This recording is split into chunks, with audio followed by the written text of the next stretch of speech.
Today is our Judaism Notes, part of Unit 3, Middle East and Ancient Egypt. Essential question: what are the main beliefs and practices of Judaism? We have two culture standards. 1.1, analyze how cultural expressions reflected the values of civilizations, societies, and regions. 1.2, explain how religion transformed various societies, civilizations, and religions. We study the major 5 world religions, which is Judaism, Christianity, Islam, Hinduism, and Buddhism. So just here with the standard, religion impacts values in government and laws. So to better understand our civilizations, we have to learn all of our background knowledge, and that includes religion. So we are going to learn a little bit about Jewish belief systems. So a refresher, the Mesopotamian city-states practiced polytheistic religions, and polytheistic is believing in more than one god. So up until this point, people were polytheistic. There are so many polytheistic religions. Polytheistic doesn't describe just one set of gods and goddesses, but it's the term that summarizes the religions where there are 2 or more. So an overview, Judaism is the world's oldest monotheistic religion to ever exist, because up until this point, everyone was polytheistic. Not the same polytheistic religion, but there was more than one god, goddess, or deity. Some have 10, some have 50, and some have hundreds. So this means that Jewish people were the first to believe in one God.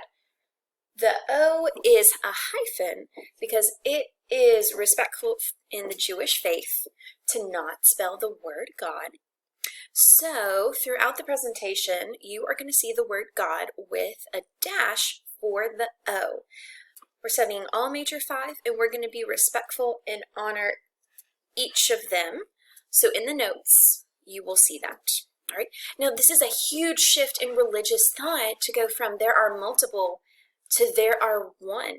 And it seemed strange. It seemed crazy to others. And Judaism dates back about 5,000 years when Jews were a nomadic people. Nomadic has been one of our vocab words, called the Hebrews that lived in the Middle East, because we are still in the Middle East and Mesopotamia with this unit.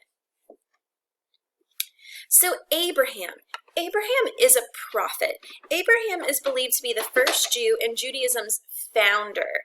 He was born in Ur, which is a Mesopotamia city-state really close to Sumer, that we talked about in our previous lesson.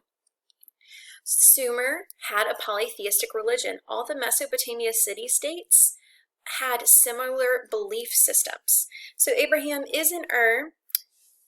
According to scriptures, Abraham's God promised him that he would become the father of a great nation. Now, Abraham believed this message that he received, but he and his wife, who was also his sister, were very, very old with no children.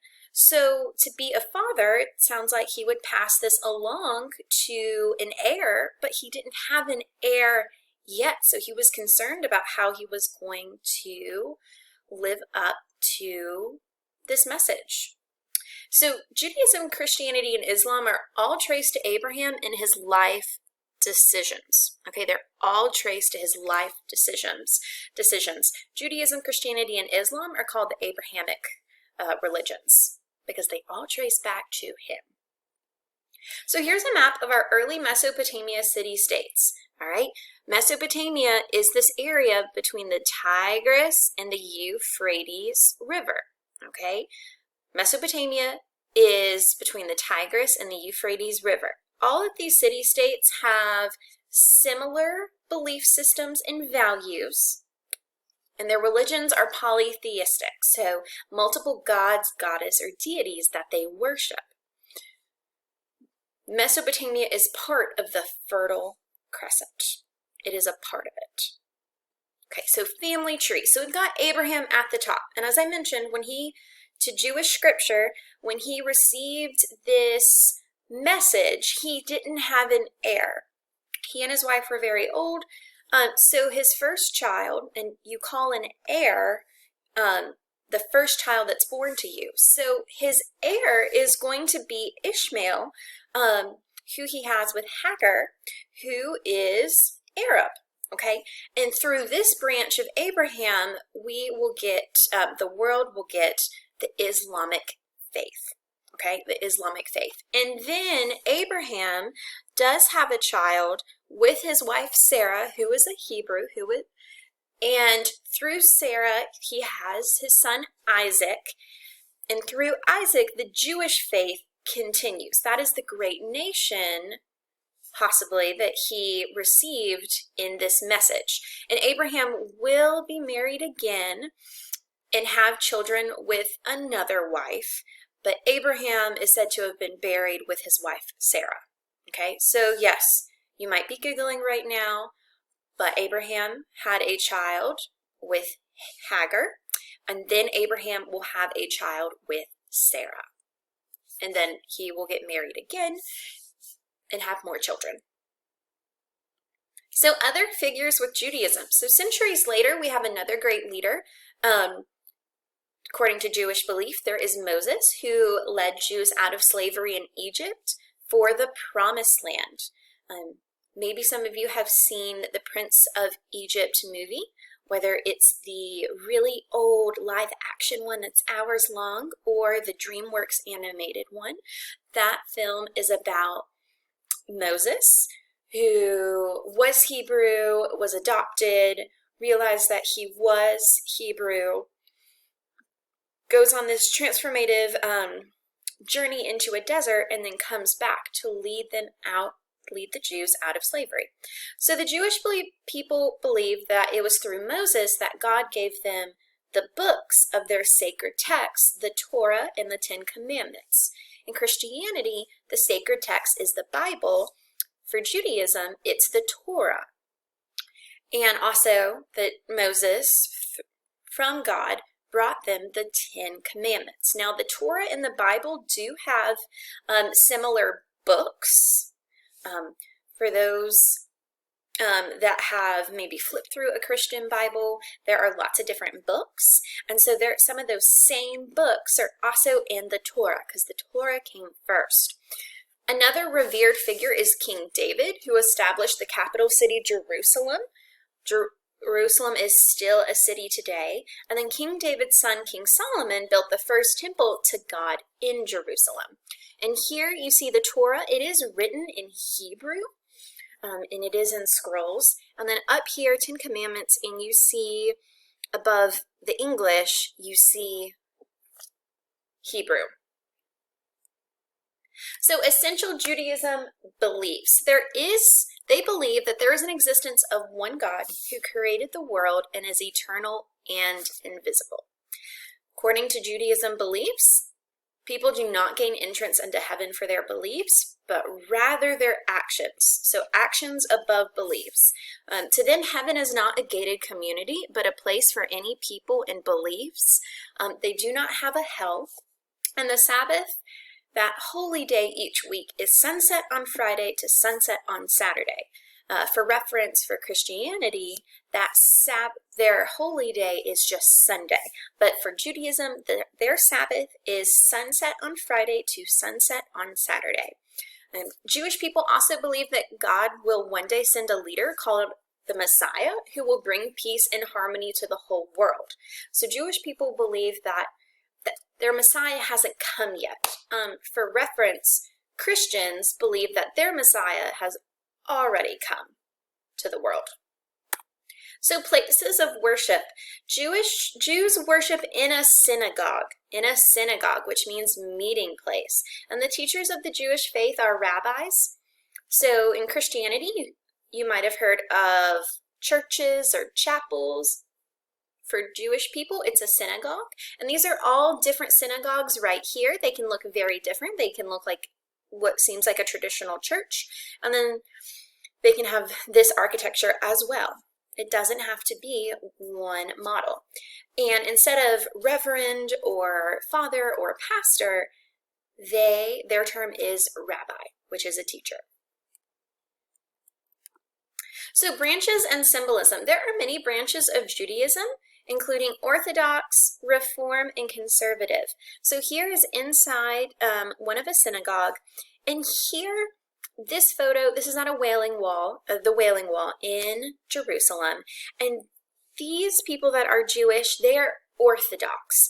So they follow the Torah really strictly with appearance and not driving cars on the Sabbath, and things of that nature. Reform and Conservative, the Torah can be adapted to modern life, just like other spiritual books, like in Christianity, the Bible. There are strict ways to live your life, but then most people today have adapted it for modern life. And all religions have branches. Not everyone believes the same thing. So for reference, Christianity is split roughly into 3 branches: Catholic, Protestant, and Eastern. Within Protestant, you have so many branches of Methodist, but then what kind of Methodist? And Baptist, but what kind of Methodist, or what kind of Baptist? And Moravian, and Episcopalian, and AME, and United Brothers, and Lutheran, and there are so many Protestant branches. So it is common for all religions to have branches, and Judaism has 3 main branches. The Star of David, which is seen here, is a symbol of the Jewish faith. The star represents a very important number to Jewish people, and the star has 6 points and a center, so that adds up to 7, which is their holy number. And it also comes from a design on a shield from King David. So ceremonies and holidays, a bar or bat mitzvah. This bar mitzvah is for boys and bat mitzvah is for girls. So a boy has his bar mitzvah when he's 13 and a girl has it when she is 12. So during the ceremony, the young person, the person who's turning 12 or 13 must read in the synagogue from the Torah for the first time. I had a student last year in my class who was preparing. She still had 1 year to go, and she had just started preparing because the Torah is in Hebrew, and it is a big section that you read, and you read a section that is based when you were born, so it is a very big deal. Passover is a celebration of the exodus of the Jews from Egypt, where Moses led them out. It's normally celebrated in March or April, which happens to be close to the time that Christians celebrate Easter, but Easter does have different dates depending on if you are Catholic or Protestant or Eastern Orthodox. So Yom Kippur is a holiday that the Jewish calendar just had recently. It's normally in September or October, and it's the holiest day in the Jewish year. There is a different Jewish calendar. Our calendar that overall we use day to day, even in school, is the Georgian calendar. But for the Jewish faith specifically, there is a Jewish calendar with different years. So it's a day of prayer and fasting, and there are particular foods to eat once your fasting is done. You fast for about 25 hours. There are pomegranates and honey and different breads to eat. And Hanukkah is a celebration of the miracle of lights. Up here you see a menorah, okay? And this food down here is from a Passover meal.